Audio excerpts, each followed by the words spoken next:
साथियों, चैनल हिंदी विषय एवं साहित्य में आप सभी का पुनः हार्दिक अभिनंदन है। जैसा कि आप सभी जानते हैं, अपने इस चैनल पर तैयारी करते हैं हम हिंदी की उच्च स्तरीय प्रतियोगी परीक्षाओं की, और इसी तैयारी के क्रम में महत्वपूर्ण यात्रा वृत्तांत मेरी तिब्बत यात्रा, जिसके रचयिता हैं राहुल संस्कृतैन, वह पुस्तक हम पूरे अपने चैनल पर पढ़ रहे हैं। यह इसका वीडियो नंबर 3 है। पुराने 2 वीडियो मैंने प्लेलिस्ट में लगा दिए हैं, यदि नहीं देखा हो तो।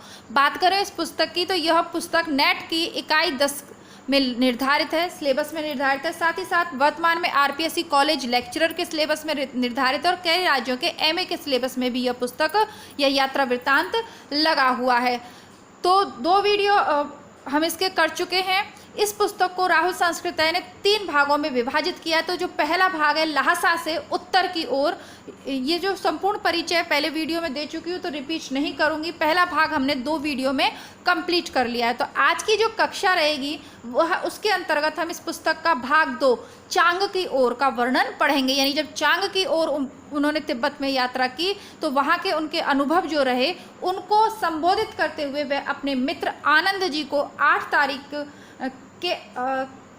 तारीख को पत्र लिख रहे हैं। तो उसी पत्र का वर्णन मैं आपको पढ़कर सुनाऊंगी। यानी ये यात्रा वृत्तांत आज हम कहाँ से शुरू करेंगे? चांग की ओर से हम शुरू करेंगे। शुरू करने से पहले आपका प्रश्न आया था कमेंट बॉक्स में कि मैम इतने खतरे में अपनी जान जोखिम में डालकर राहुल संस्कृतैन गए क्यों? तो उसका उत्तर देना चाहूँगी, और इसी क्रम में वीडियो 2 को भी मैं आपको रिवाइज करवा देती हूँ शॉर्ट में 2-3 लाइनों में। देखिए, सबसे पहले आपका प्रश्न का उत्तर देते हुए, रिम्पोछे सेरा जो थे वो बिहार में एक बार राहुल संस्कृतैन को मिलते हैं, और वो उनसे वादा करते हैं कि जब वो रेडिंग जाएंगे तब वहाँ का जो बिहार है उसमें जो वहाँ के जो प्रमुख साधक, सदगुरु मान लीजिए, प्रसिद्ध व्यक्ति मान लीजिए, तीर्थंकर मान लीजिए, जो भी हैं उनके धर्मगुरु मान लीजिए, दीपंकर जी, उनकी हस्तलिखित प्रतिलिपियाँ या 1-2 पुस्तकें वहाँ उपलब्ध हैं, तो वो राहुल संस्कृतैन को दे देंगे।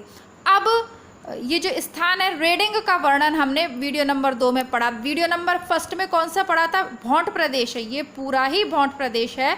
लेकिन भौंट प्रदेश में फेम्बो नामक स्थान का वर्णन हमने वीडियो नंबर 1 में पढ़ा।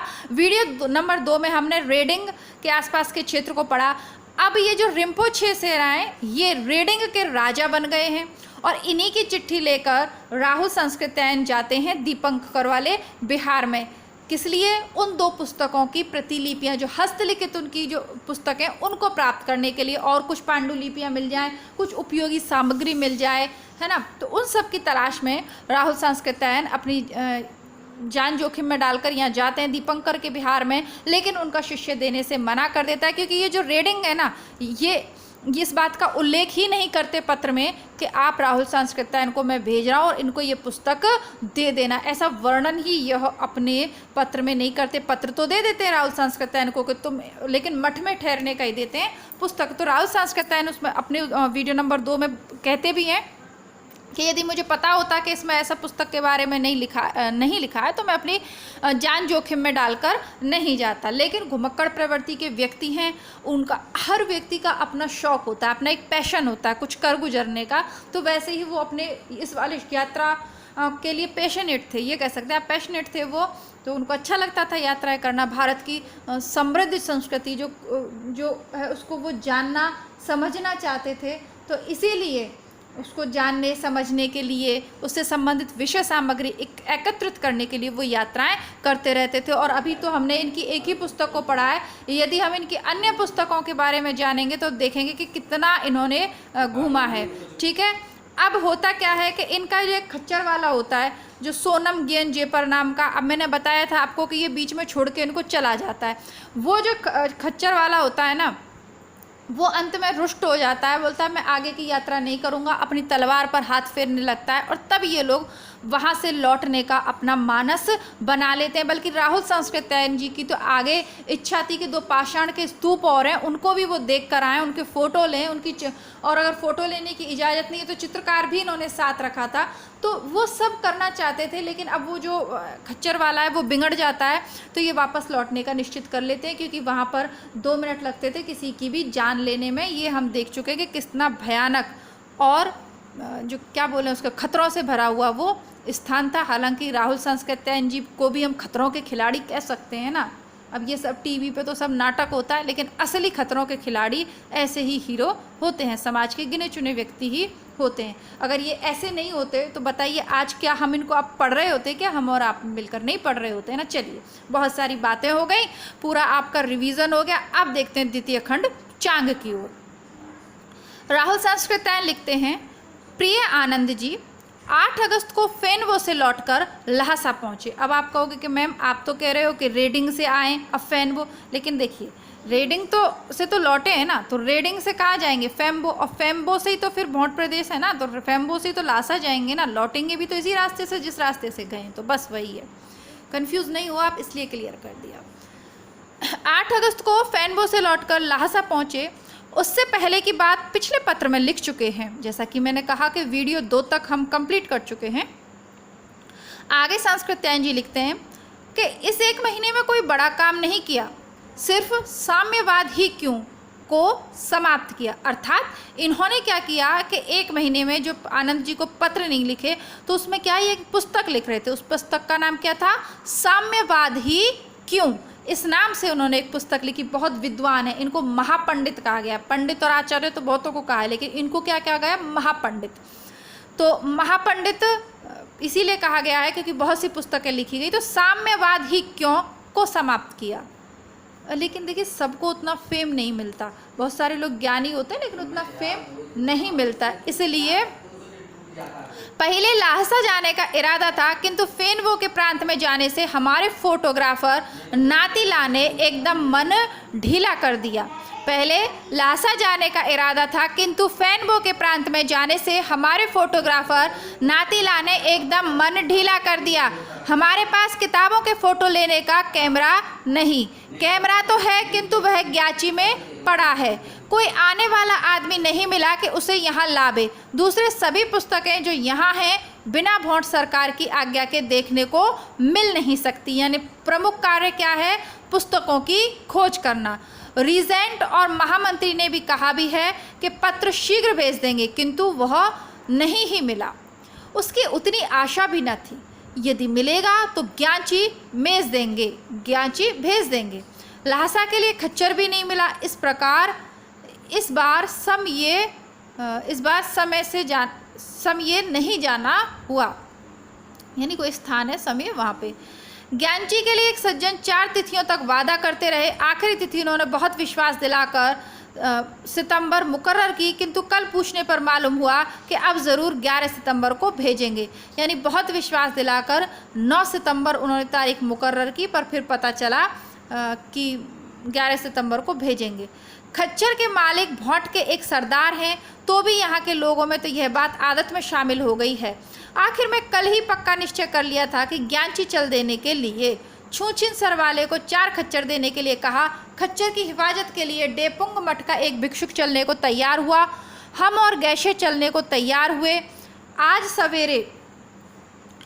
सवेरे पहले तो मंगोल भिक्षुक मुश्किल से तैयार हुआ, फिर मिलने पर बोला मैं बिहार से कपड़ा लत्ता लेकर रास्ते में तैयार रहूँगा। खैर हमने खच्चरों को कसने को कह दिया। छूसिन सर वालों ने वह काम फेनबो यात्रा में तलवार उठाने वाले सोनम गेंजे को दे दिया। हमें पहले ख्याल ना हुआ। उसने छूसिन सर के 12 खच्चरों में एक बूढ़े, एक लंगड़े, 2 और करीब करीब वैसे ही कस दिए। 9 बजे सवेरे लासा छोड़ दिया। तो ये 9 तारीख का ही वर्णन है, ठीक है। शहर से बाहर निकल कर देखा तो मालूम हुआ खच्चरों की मुहंडी भी नहीं और न रात को बांधने की रस्सी। हमारे खच्चर पर तो उसने नीचे का मोटा गद्दा भी नहीं लगाया, जिसके बिना खच्चर की पीठ जल्द कट जाती है। हमने लंगड़ी खच्चरी को कुछ दूर तक साथ में चलने वाली दूसरी खच्चरी से बदलना चाहा, जिसका विरोध छूसिन सर के दूसरे खच्चर नौकर ने किया। बहुत आग्रह देखने पर वह लौट गया और उसने जाकर सोनम गेंजे से कहा। हम लोग डेपुंग बिहार के नीचे वाले गांव डेपुंग के से आने वाले भिक्षु के इंतज़ार में रहे। इतने में ही सोनम गेंजे दूर से ही वहाँ चढ़ते आया। उसके पास तलवार भी थी। हम हट गए। वह लाल खच्चर लेकर लौट गया। पहले इरादा था साथ में भेजकर लासा से छूसिन सर से दूसरा खच्चर मंगा में, फिर छूसिन सर वालों की भी कठिनाई का ख्याल आया। दूसरे खच्चर को खिलाने वाले आदमी का भी पता नहीं। अंत में सोच विचार कर छुनछुन सर के खच्चरों को लौटा देने का निश्चय किया। संयोग से उसी वक्त कुछ गधे वाले आ गए। उन्होंने 3 गधों पर हमारा सामान लाद लिया। ब्रह्मपुत्र की धार तक के लिए किराया ठीक हुआ। आज लहासा से 10 मील इस गांव में ठहरा। ब्रह्मपुत्र के नेपशोला पर बहुत डाके पड़ रहे हैं। ब्रह्मपुत्र नदी का जो नेपशोला इलाका है वहाँ पर बहुत ज़्यादा डाके पड़ रहे हैं, अर्थात लूटपाट हो रही है। इधर भी रास्ता खतरनाक है। तभी लहासा में बेकार बैठे रहने से चलना ही अच्छा। तो भी राहुल सांस्कृतिक जी सोचते हैं कि तो भी लहासा में बेकार बैठे रहने से अच्छा है कि हम कुछ चलें, रास्ता ही तय कर लें। साथ में प्रयाग और पटना म्यूजियम की चीज़ें भी हैं। अब देखिए इनके पास सामान बहुत है, क्योंकि ये म्यूज़ियम से पुस्तकें, विभिन्न दुर्लभ वस्तुएं जगह जगह से एकत्रित करते रहते हैं। तो ये कहाँ कहाँ घूमे हुए हैं? पटना, एक सेकंड रुकिएगा,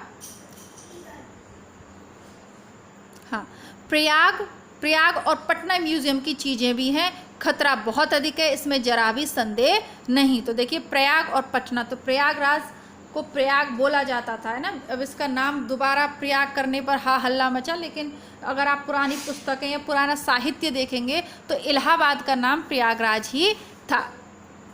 तो प्रयाग और पटना म्यूजियम की चीज़ें भी हैं। खतरा बहुत अधिक है, इसमें जरा भी संदेह नहीं। मैं और चित्रकार धर्मवर्मन 2 ही हैं। उनके पास एक पिस्तौल और एक छोटी तलवार है। और भी लिखता, किंतु बहुत लिखने का मन नहीं कर रहा है। पैदल चलने से थक भी गया हूँ। तिब्बत में गधे वालों का कायदा खच्चर वालों से अलग ही है। यहाँ खच्चर वाले 1-10 बजा कर चलते हैं, वहाँ गधे वाले 2-3 घंटा रात रहते ही चल देते हैं। गधे वाले गांव में ठहरना भी नहीं चाहते, क्योंकि वहाँ उन्हें चारे के लिए दाम देना पड़ता है। हम लोग चाहते नहीं कि पटना और प्रयाग के म्यूजियम की चीज़ें तथा अपनी जान को लेकर गांव से दूर पड़े रहें। खैर, हमारे गधे वाले बड़े ही भले मानुस निकले। इनाम अकराम देने पर भी यदि तिब्बत में आदमी भले मानुस निकल जाए तो उसका शुक्रगुजार होना चाहिए। उन्होंने हमारी बात मानकर ही गंग के गांव में रहना स्वीकार कर लिया। गंग से 2 घंटा रात रहते 5 बजे ही चल दिए। शायद 5 ही लिखा हुआ, ठीक से प्रिंट नहीं हो रहा। हाँ, अब देखिए तिब्बत की ये जो उस समय जब ये तिब्बत गए थे तो वहाँ की जो भोंट प्रदेश है या जो भी जहाँ प्रदेश है ये लासा वाला के आसपास वाला, इसमें स्थिति काफ़ी खतरनाक है ना। यद्यपि शुक्ल पक्ष की परिवाह होने से यानी शुक्ल पक्ष की पड़वा पहली तारीख होने से रात अंधेरी थी, तो भी तारे काफ़ी उजाला दे रहे थे। लासा 31 अक्षांश उत्तर है, इसलिए उत्तर की ओर ध्रुव तारा उतना ही ऊपर क्षितिज में दिखलाई पड़ रहा था। एक बार मृगशिरा के खटोले ने भी अपनी ओर ध्यान आकर्षित किया और दिल ने चाहा कि एक बार अपने परिचित तारों की ओर ख्याल करे, किंतु वह तो ठहर कर ही हो सकता था। हाँ, सूर्योदय से पूर्व की पहाड़ियों पर एक प्रकाशमान तारा दिखलाई पड़ा, जो शायद शुक्र था। उसने पर्याप्त रोशनी दी।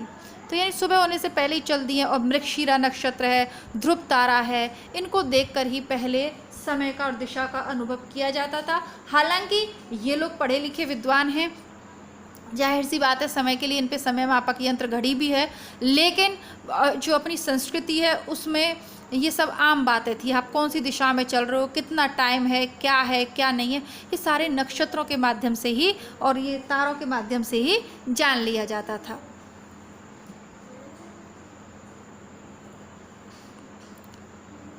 जानते हो, हम तिब्बत की रात को सफ़र कर रहे थे, जहाँ की दिन को भी अकेले दुकेले आदमी की जान जाना बिल्कुल मामूली बात है। क्या कह रहे हैं कि हम तिब्बत में रात को सफ़र कर रहे थे, जबकि वहाँ तो दिन में भी अकेले दुकेले आदमी की जान जाना बिल्कुल मामूली बात है। 9 बजे हमारे गधे लहासा वाली नदी के तट पर ठहराए गए।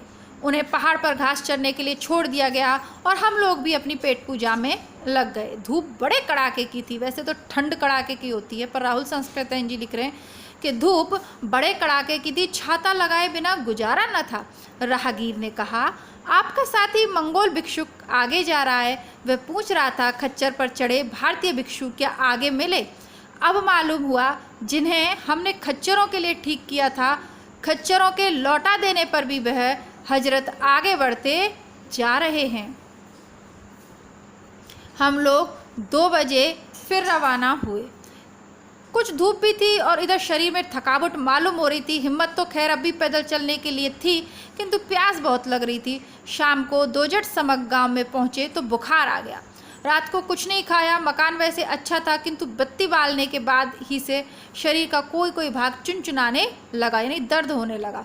पहले उधर ख्याल नहीं गया, सब लोग सो गए, हम भी लेटे। अब सारे शरीर में चुनचुनाहट हो रही थी।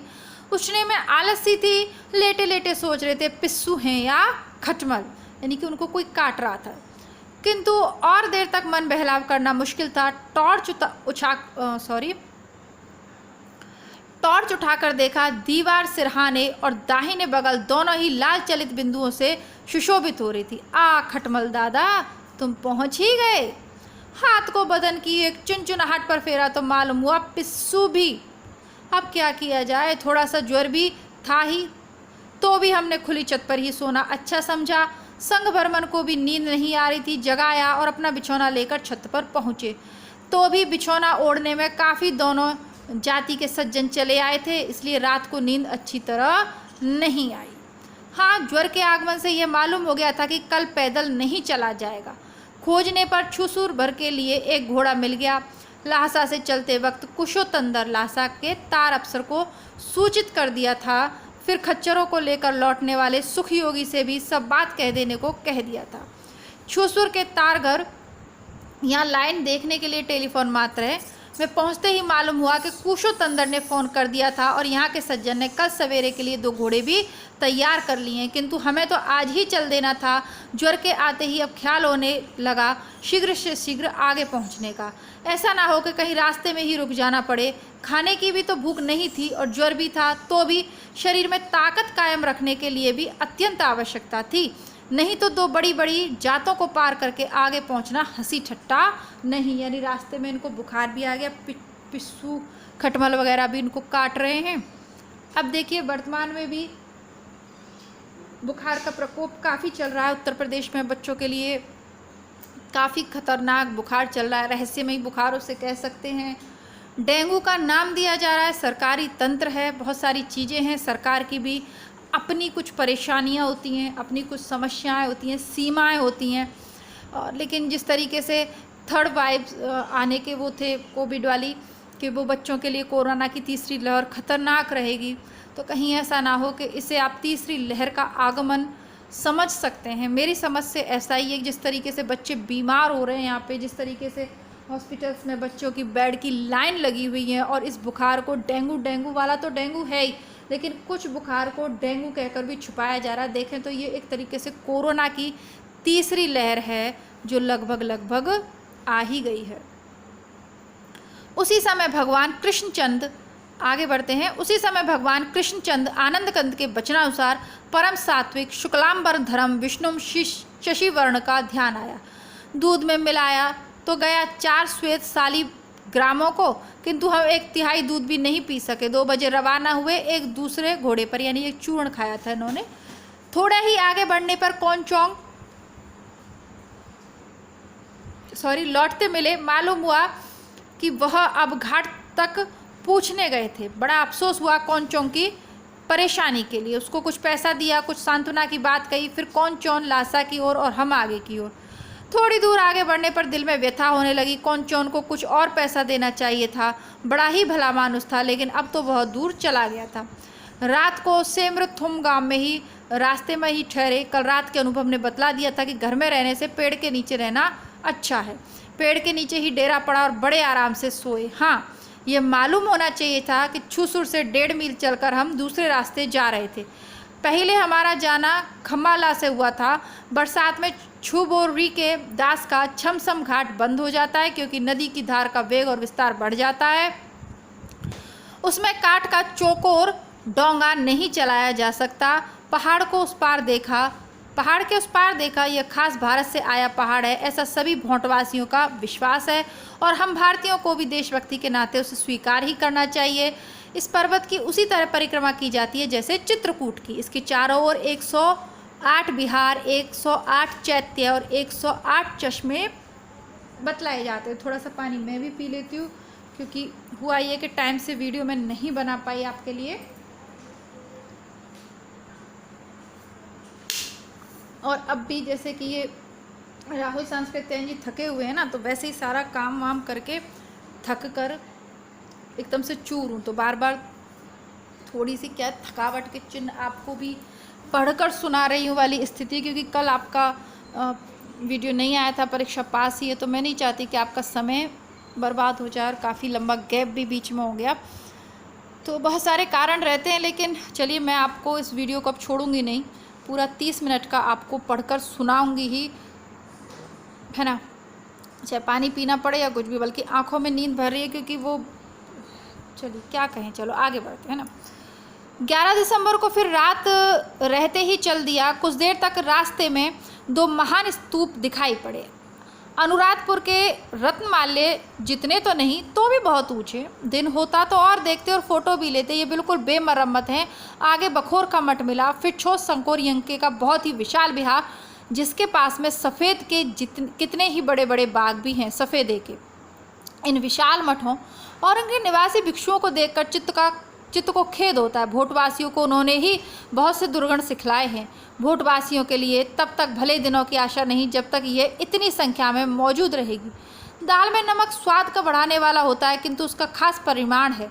यदि दाल के भाग को ही नमक ही ने ग्रहण कर लिया तो फिर वह दाल क्या खाने योग्य रहेगी। यानी भिक्षुओं की कुछ आदतें हैं जो राहुल सांस्कृत्यायन को पसंद नहीं आई। वो कहते हैं कि भोटवासियों को इन्हीं भिक्षुकों ने बिगाड़ा है। शुरू में ही वो कह सकते हैं कि भारत के अवसान में, के पतन में धर्म का और ईश्वर का भी बड़ा हाथ रहा है ना। देखिए, धर्म नमक का उदाहरण देकर वो बता रहे हैं कि जीवन में धर्म की उपयोगिता नमक के जितनी है, लेकिन अगर नमक ज़्यादा हो जाए, यानी धर्म में आडंबर ज़्यादा हो जाए, दिखावा ज़्यादा हो जाए और परंपरा और संस्कृति के नाम पर समाज को वो गुण की तरह खाने लगे, तो वो धर्म त्याज्य है ना, फिर वो किसी काम का नहीं रहता। आगे देखते हैं। आगे रास्ते में चलते एक पत्थर का खंबा मिला। भोट सम्राटों के लेख स्तंभों के बारे में जानकारी होने से तुरंत ही पहचान लिया, और गौर से देखने पर 2 और कुछ पंक्तियां भी लिखाई पड़ी। छापा लेने भर के लिए समय न था। 9 बजे ब्रह्मपुत्र की धार पर पहुंचे। घंटे भर के इंतजार के बाद चमड़े की नाव कुआबा, चमड़े की नाव को क्या बोलते हैं, आधा क और वाह कवा, मिली और पार हुए। गांव में 3 बजे तक रहना पड़ा। गांव में 3 बजे तक रहना पड़ा। तब नमपा शिवा के लिए 2 घोड़ों और 2 बैलों का इंतजाम हुआ। रहने के लिए एक बड़े जमींदार के यहाँ इंतजाम हुआ। एक आदमी ने अपनी फूली नाक की दवा मांगी। टिंचर आयोडीन लगा दिया। फिर क्या था, उस 5-6 घर के गांव से 5-6 मरीज आ पहुँचे। 3 औरतों के फोड़े फुंसियों का असल कारण तो आतशक था। तिब्बत में, खासकर भारत और लहासा के बीच के रास्तों में यदि कोई डॉक्टर आए तो उसे सबसे अधिक रोगी गर्मी और सूजक के मिलेंगे। आज सवेरे 7 बजे हम ब्लोशोला की ओर चला। पहले आसान चढ़ाई ने उत्साह बढ़ाया, किंतु आगे फिर दांत खट्टे होने लगे, यानी चढ़ाई जो थी वो कठिनता की ओर बढ़ने लगी। साथ ही आज वर्षा भी होने लगी। भोट देश की जोतें तो खून और डकैती के खास स्थान हैं, बड़ी सावधानी से जाना पड़ता है। भोट देश की जोतें अर्थात खेत। अब शोला की चढ़ाई कड़ी है, दूर तक है। धर्मवर्धन को ऊंचाई के कारण हिचकी सी आने लगी। हमने कहा, एक अंडा निकाल कर खाओ। खाने के साथ ही बंद हो गई। जोत पर पहुंचकर हमें एक और बीरी और सफ़ेद के वृक्षों वाली ब्रह्मपुत्र उपत्यका दिखाई पड़ रही थी, और दूसरी ओर वृक्षों से सर्वथा शून्य नीलम जैसे पानी वाला युमडोंग सरोवर की तटी। इधर उतराई बहुत दूर तक समान सी है, फिर कुछ कड़ी सी। हम तो आज सारी उतराई पैदल ही आए। 2 दिनों तक प्राय उपवास ही रहा। हाँ, शरीर में शक्ति रखने के लिए कल ही 1 दर्जन अंडों का फलाहार हुआ था, और आज भी चलने से पूर्व 3। उन्होंने काफ़ी ताकत दी। आज रात को भात बनवा कर खाया, साथ में कुछ सूखी मछलियों का सालन था। अन्न मीठा लगा। तो देखिए, ये तबीयत ख़राब है लेकिन फिर भी अपने खाने पीने का हिसाब रख रहे हैं, क्योंकि यात्रा भी है, चढ़ाई भी और दुर्गम यात्रा है। जान का भी जोखिम है। शरीर में ताकत रहेगी तो कुछ कर पाएंगे। और छोटा मोटा वैद्य तो भारत का हर व्यक्ति है जो अपनी छोटी मोटी बीमारियों का इलाज स्वयं ही कर लेता है ना। आजकल प्रचलन कम हो रहा है, तो फ़ोन पे ही डॉक्टर अवेलेबल हैं, लेकिन वैसे घरेलू नुस्खे और इनके माध्यम से ही इलाज पहले किए जाते रहते। तो लंबी यात्रा है तो छोटी मोटी दवाइयाँ भी साथ में रखते ही हैं, तो 1-2 लोगों को बांट दी। काफ़ी लोग इकट्ठे हो जाते हैं इनके पास। अब अंडे मछलियाँ सब खाकर काम चल रहा है। आगे बढ़ते हैं।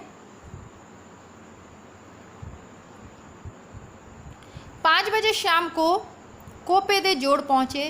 तारघर यहाँ भी टेलीफोन मात्र पहुँचने पर मालूम हुआ कृपालु कुशोत्तंदर ने यहाँ भी मदद के लिए सूचना दे रखी है। तो देखिए कितना अच्छा आदमी है ये। कृपालु उनके लिए लिखा है, कुशोत्तंदर जिनके लिए सोच रहे हैं थोड़ा पैसा और दे देते, वो इनकी यात्रा को सुगम बनाने के लिए पहले से पहले आगे सूचना दे देते हैं।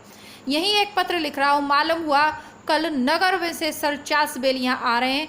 वह समय आदि को देखने के लिए इस वृद्धपन में भी विलायत के आराम को छोड़कर आ रहे हैं।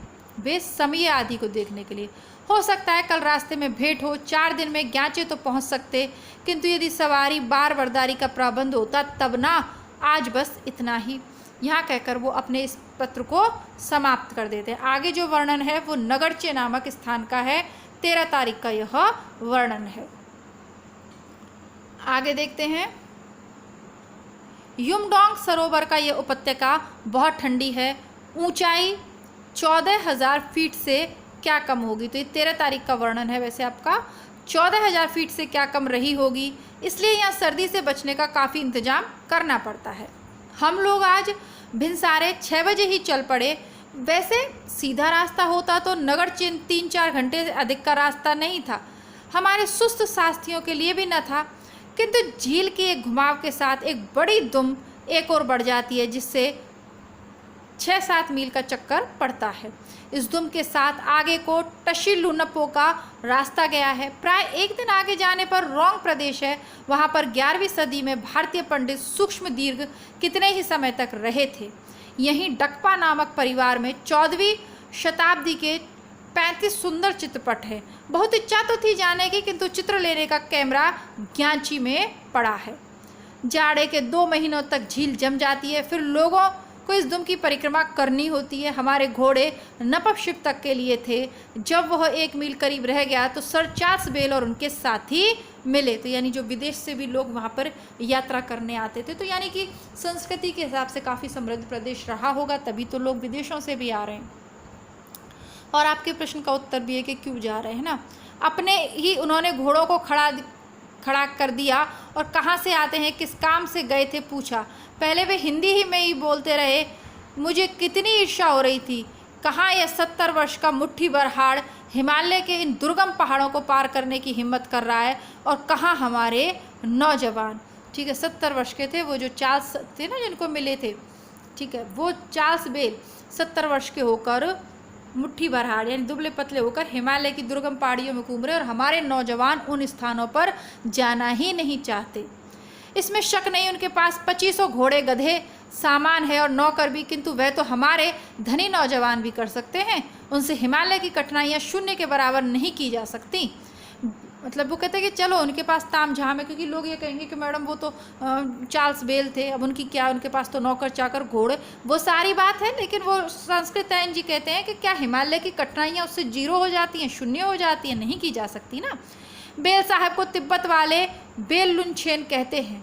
लुनछेन भौट शासक दलाई लामा के बाद दूसरा पद है। इस पदवी को सर चार्ल्स के मित्र स्वर्गीय दलाई लामा ने प्रदान किया था। सर चार्ल्स ने जब दलाई लामा के मरने के पहले एक बार फिर तिब्बत और ल्हासा देखने की इच्छा प्रकट की तो उन्होंने स्वीकृति दे दी। सर चार्ल्स अपने पुराने मित्र को न देख सके, इसका अफसोस उन्हें ज़रूर होगा। उनके साथ चलचित्र लेने का कैमरा भी है। बेल साहब की 2 पुस्तकें पहले भी तिब्बत के लिए सबसे अधिक जानकारी देती हैं। इस यात्रा से भी बाहर की दुनिया को तिब्बत के बारे में बहुत कुछ जानने को मिलेगा। अब ये यात्रा कर रहे हैं, ऐसा नहीं है कि ऐसे ही लिख दिया। यात्रा कर रहे हैं, स्वयं एक एक चीज़ को देख रहे हैं, समझ रहे हैं और यात्रा वृत्तांत कर रहे हैं। किस लिए? ताकि आप जैसे नौजवान लोग इन यात्रा वृत्तांत आप जैसे से मतलब सभी नौजवान लोग यात्रा वृत्तांतों को पढ़कर उन जगहों पर घूमना चाहें, और यदि घूमने का मन है तो कौन सी जगह घूमने लायक है, वहाँ पे क्या है, ये सारी चीज़ें की जानकारी इन पुस्तकों से मिल सकती है। अब यात्राएं तिब्बत की है तो और जगह की भी है ना। ठीक है, जिसका मन हिमालय की यात्राओं में रम जाता है ना, फिर उसे कोई रोक नहीं सकता। आगे बढ़ते हैं। इस यात्रा से भी बाहर की दुनिया को तिब्बत के बारे में बहुत कुछ जानने को मिलेगा। सर चार्ल्स ने कुछ रुपए देने चाहे, जिसे मैंने धन्यवाद पूर्वक अस्वीकार कर दिया। प्राय 20 मिनट तक घोड़े पर चढ़े ही चढ़े बात करके हम लोगों ने अपना रास्ता लिया। नपशिप तोला चोला भाई जी ने ज्ञानची के लिए खबर ना देने के बहाने खोज लिए। आखिर 4 घंटे विश्राम के बाद नगरवे तक का प्रबंध कर दिया और हम यहाँ पहुँच गए।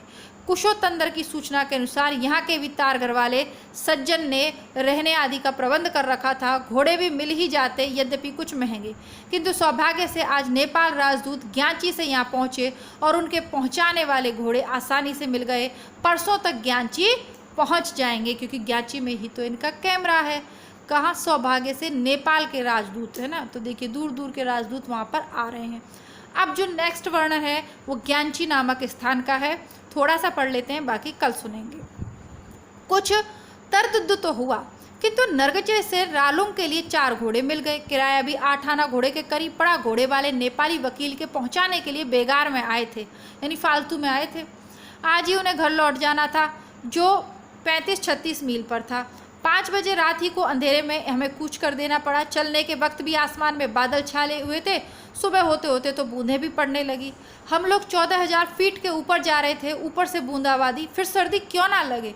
हमको ज़्यादा चिंता थी म्यूजियम की चीज़ों की और पुस्तकों की। हमारे घोड़े वाले की चले तो वह उसे देव पर छोड़ दे, किंतु हमने आग्रह करके उन्हें बरसाती और नमदा से ढकवाया। पहाड़ के ऊपरी हिस्से पर उसी समय बर्फ़ पड़ रही थी। 10 बजे के बाद तक यहीं समा रहा। 11:30 बजे के करीब हम खारूला जोत पर पहुँचे।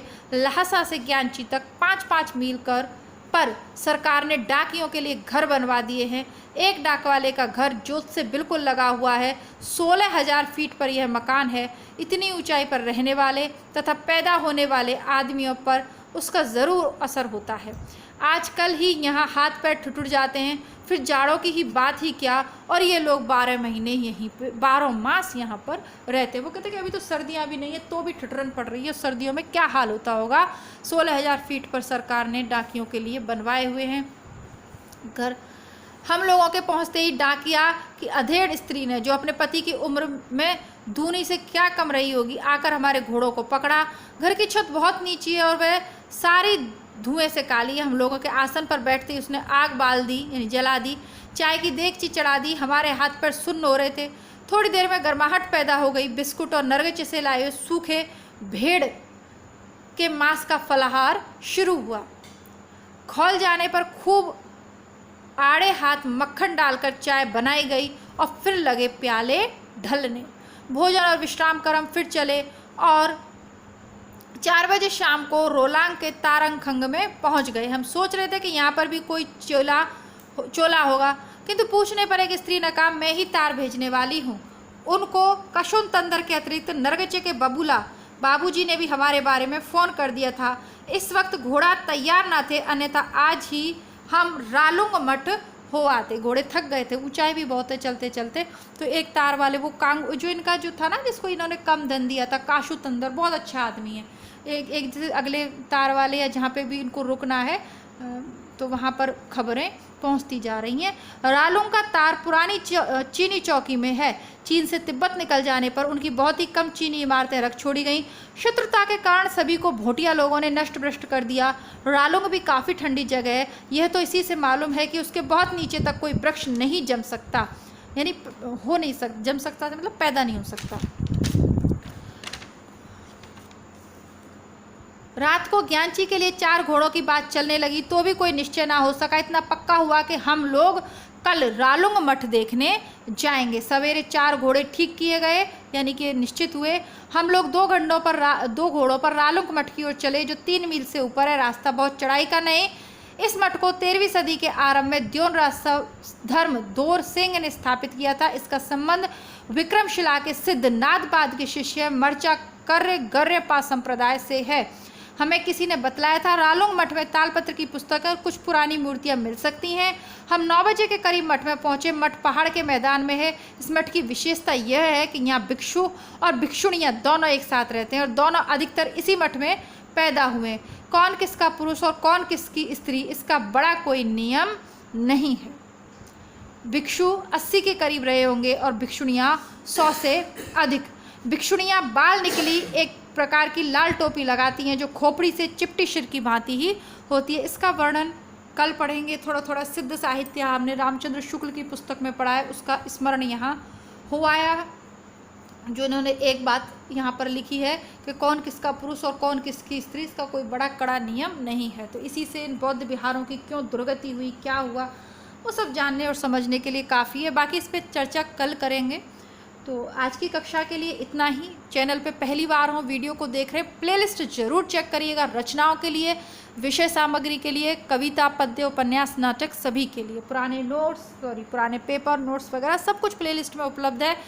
वीडियोस पसंद आ रहे हो लाइक करें, कुछ संशय हो कमेंट बॉक्स में कमेंट करें, ठीक है। बाकी आपके अन्य साथी हिंदी विषय से तैयारी कर रहे हो तो उनको वीडियो शेयर ज़रूर करते। मिलती हूँ कल इसके आगे के भाग के लिए। तब तक के लिए धन्यवाद। जय हिंद, शुभ रात्रि।